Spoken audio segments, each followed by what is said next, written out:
대한민국을 철두철미 제1의 적대국으로 불변의 주적으로 확고히 간주하도록 명기하는 것이 옳다고 생각합니다. 대한민국이라는 최대의 적국이 우리의 가장 가까운 이웃에 병존하고 있는 물리적 충돌에 의한 확전으로 전쟁이 발발할 위험은 현저히 높아졌고 위험 단계에 이르렀습니다. 네, 앞서 들으신 것처럼요, 북한은 우리나라를 적대적 교전국으로 규정을 하면서 대남 정책 노선을 전환한 것으로 보입니다. 이런 상황에서 북한이 최근 군사분계선 일대에 콘크리트 장벽을 건설하는 움직임이 포착됐다, 이런 보도가 나왔습니다. 이종우 평론가님, 이 어떤 물리적인 조치 같거든요. 어떤 의미일까요? 두 가지 의미가 있다고 봅니다. 하나는 상징적인 의미인데요. 네. 북한은 지금 완전히 대변혁을 꾀하고 있습니다. 그렇군요. 예. 김정일 또는 그 위에 김일성, 이렇게 3대에 걸쳐서 유운 정치가 일어났어요. 유운 정치는 네. 김일성과 김정일은 우리 그러니까 대한민국을 적대국으로 묘사하지 않고 우리 민족 하면서 언젠가는 통일이 되어야 된다, 이런 식으로 학습시키면서 지금까지 대남 통일 정책을 펴왔거든요. 네. 그런데 김정은이 그걸 다 무너뜨립니다. 유운도 무너뜨리고 김정일, 김일성의 상징, 그러니까 통일과 관련된 상징물조차 다 부수고 있거든요. 지금 이렇게 그 군인들을 동원을 해서 콘크리트 장벽을 한 건 실질적으로는 콘크리트 장벽이 커다란 어떤 역할을 할 수는 없습니다. 하지만 우리가 지금 남쪽을 그렇게 생각하고 있다, 즉 적대국으로 생각하고 있다라는 것을 상징화할 수 있는 그런 상징물, 그것이 가장 큰 어떤 목적이 아닌가 싶고요. 두 번째는 이거죠. 그러니까 사실 북한이 지금 상당히 안 좋다는 소식 나중에 또 말씀을 드리겠지만 경제 상황이라든지 또는 사상적으로도 좀 흔들리고 있는 어떤 상황 속에서 혹시나 있을 탈북 루트, 이런 것들을 그나마 이런 콘크리트로서 상징적으로 이제 못 내려간다라는 그런 지금 효과를 노리는 게 아니냐 싶습니다. 아직 이 장벽이 다 세워지지 않았기 때문에 이게 길게 장벽을 세우려는 건지 아니면 일부 지점에 방호 시설을 설치하려는 건지는 좀 추가적인 상황을 더 지켜봐야겠지만요. 최진봉 교수님, 그런데 이게 냉전 시대의 베를린 장벽을 의미하는 것 같다, 어떻게 보면 연상이 된다, 이런 분석도 있더라고요. 어떻게 보십니까? 그러니까 그런 점으로 본다고 하면 사실은 이제 북한이 저런 행동을 하는 것은 국경선을 만들겠다는 의도가 아닌가 하는 생각이 들어요. 우리가 아직까지도 북한을 통일의 대상으로 삼고 있습니다. 당연히 통일해야 된다고 저는 보고요. 그러니까 잘못된 정권을 쫓아내고 북한 주민들과 함께 평화로운 한반도를 만들어야 되겠죠. 근데 북한 입장에서는 그런 부분들을 저항하고 싶은 게 아닌가 하는 생각이 돼요. 김정은 입장에서는 자기 독재 국가 만들고 또 자기 자식에게 또 넘겨주고 이런 생각을 하고 있지 않겠어요? 그러니까 이 영원히 자기의 왕국을 만들겠다는 의지가 아니면 콘크리트 장벽을 왜 만들겠습니까? 대단히 부적절하고, 그리고 이제 장차 있어질 이런 그 통일에 관련된 여러 가지 논의라든지 아니면 이런 부분들에 대해서 뭔가 선을 긋기 한 게 아닌가 하는 생각도 들고, 두 번째는 아까 이종훈 평론가도 얘기하셨지만 탈북민들이 나가는 루트 자체를 막으려는 의도도 있다고 봐요. 일정 부분. 물론 아까 말씀하신 것처럼 장벽이 어느 정도 길이로 될지 어느 정도 높이로 될지는 아직 확인된 건 아니니까, 그러니까 만약 그게 정말 그 군사 분계선 이쪽으로 전부 다 만들고 높은 위치로 만든다고 하면 미국도 예를 들면 그 남미에서 올라오는 분들을 막기 위해서 트럼프가 장벽 만들려다가 그게 실패하고 말았거든요. 그런 일종의 목적도 있지 않겠나. 그래서 국경선이라고는 의미를 가져와서 통일을 반대하고 본인의 왕국을 만들려는 의도, 두 번째는 탈북민들이 내려오는 것들의 루트를 막으려는 의도, 이런 부분들이 종합적으로 작용한 게 아닌가 하는 생각이 듭니다. 그렇군요. 북한은요, 최근 다양한 방식으로 대남 도발을 이어가고 있습니다. 특히 최근 오물풍선이 계속 날아오면서 시민들의 불안감도 커지고 있죠. 이 오물풍선으로 인해서 화재가 발생하는 일도 있었다고 합니다. 관련해서 이 채널의 시청자 의견 하나 살펴보겠습니다. 국가 테러 행위인데 강력한 조치를 해야 한다, 이런 의견을 주셨는데, 허준 변호사님, 이게 강력한 조치라는 게 어떤 게 좀 가능할까요? 근데 강력한 조치를 적극적으로 너무 취하다 보면 또다시 이제 전쟁의 불안이라든가 이런 위험 속에서 우리 국민들이 또 있을 수 있기 때문에 좀 뭔가 이 조치가 있어야 될 것 같다는 생각은 들지만, 그렇다고 하더라도 좀 섬세한 어떤 조율이 필요하다는 생각이 드는데요. 그래서 지금 우리 정부가 선택하는 단계적인 조치들이 부분들이 있지 않습니까? 일단 북한에서 가장 무서워하는 대북 확성기 관련해서 방송을 재개를 한 부분이 있습니다. 그 부분이 사실상 이 북한 주민들에게 심리적으로 미치는 영향력이 상당하기 때문에 그 목함지뢰 사건 때도 이 대북 확성기 방송이 재개가 되면서 북한 측에서 결국에는 손을 들었던 그런 사례도 있고, 그래서 이 확성기 방송이 단순한 방송 재개가 아니라 우리 측에서는 상당히 고도의 심리전을 펼치고 있다, 이렇게 봐도 될 것 같고요.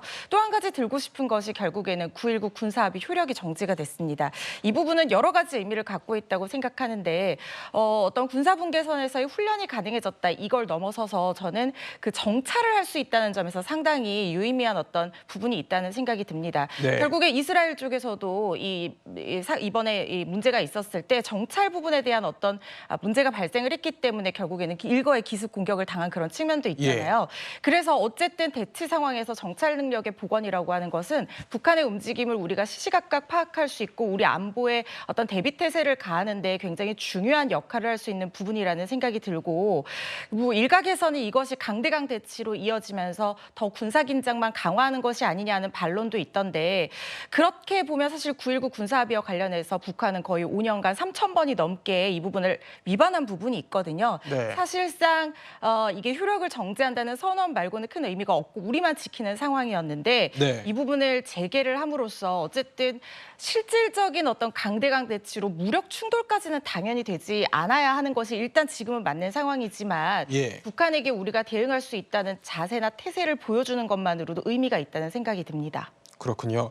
북한의 계속되는 대남 도발은요, 국제 정세뿐 아니라 북한 내부 사정과도 연관이 되어 있다, 이런 분석들이 나오는데 김수미 평론가님은 어떻게 보십니까? 네, 제가 봤을 때는 북한이 1948년 창건 이래로 지금 가장 큰 깊은 교착 상태에 처해져 있지 않나 그렇게 보여지는데요. 북한은 두 가지 중에 하나를 하고 싶어 해요. 첫 번째는 핵 보유국으로 국제사회의 승인을 받는 것입니다. 두 번째는 그게 아니고, 첫 번째가 아니라 핵을 포기하되 경제 발전의 동력을 마련하는 것이죠. 근데 지금 북한은 두 가지 다 안 되고 있거든요. 이런 상황에서 체제 내부에서의 동요도 충분히 있을 것이고, 또 국제사회에서 본인들이 어떻게 돌파를 해야 하는지 이런 것도 굉장히 이제 깜깜한 그런 상황인데, 이런 국면일수록 한국이 미워 보입니다. 왜냐하면 한국 같은 경우는 북핵 보유 승인을 막고 있는 가장 강력한 주체이기도 하고요. 왜냐하면 한국이 이제 북한에 대해서 대화를 추구를 하든 아니면 제재를 추구하든 간에 그 목적은 항상 핵 폐기에 있었습니다. 이런 것들이 이제 한국이 걸림돌로 보이는 것이고, 그리고 두 번째는 이제 한국은 가까이서 존재를 하면서 북한 체제를 동요시킬 수 있는 여러 가지 문화라든지 이런 것들을 갖고 있는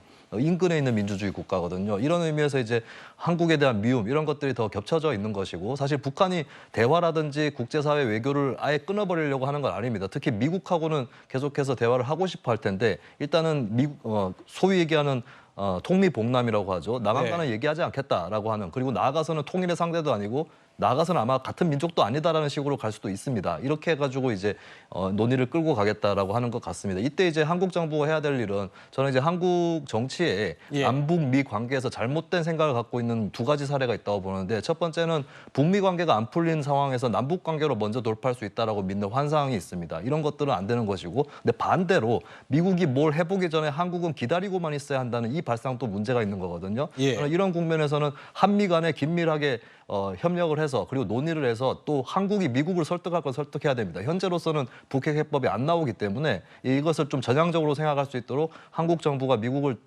철저하게 설득하는 이런 이제 외교도 굉장히 필요하다고 봅니다. 이런 가운데요, 북한의 내부 상황과 관련해서 정부의 공개적인 분석도 나오고 있습니다. 체제에 대한 북한 주민들의 불신이 심화되고 있다는데, 김명호 통일부 장관의 발언부터 들어보시죠.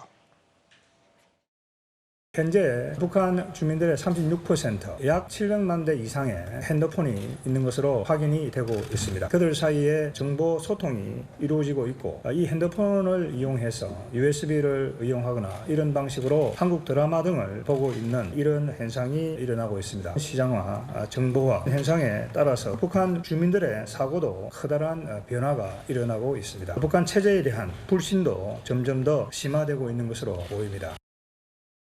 북한 체제에 대한 불신이 점점 심화되고 있다, 이렇게 정부의 진단이 나왔는데, 이종근 평론가님 좀 어떻게 들으셨습니까? 네, 지금 통일부 장관은 뭐를 기반으로 했냐면 10년간, 2013년도에서 2023년간 그 탈북민들을 6,000명 가까운 탈북민들을 심층 면접한 결과를 토대로 해서 지금 의원총회 국민의힘 의원총회에서 발표를 한 겁니다. 두 가지가 눈에 들어오는데 하나는 장마당이 붕괴됐다. 그러니까 이 배급제가 붕괴돼서 장마당으로 거의 연명하고 있다라는 내용 하나와 두 번째는 정보화가 급속히 아무리 단속이 심하더라도 급속히 진행이 됐다. 아까 핸드폰이 바로 그 예인데요. 36%나 지금 핸드폰을 보유하고 있다. 아무리 인터넷을 뭐 그 규제를 하고 한다고 하더라도 핸드폰이라는 수단은 어쨌든 정보를 취득하고 일정 정도는 공유할 수 있는 수단이기 때문에 지금 집단적인 어떤 사고에서 개인적인 사고로 변하고 있다. 즉 북한 내부가 동요될 수 있는 두 가지 단서, 경제적인 문제, 그다음에 정보, 그러니까 폐쇄화에서 개방화에 대한 욕구, 이 두 가지가 지금 북한 사회가 굉장히 유동화되고 있다. 그러니까 어떠한 급변하는 어떤 정세로 갈 수 있는 가능성이 굉장히 높아지고 있다라고 김용호 통일부 장관은 분석한 것으로 보입니다.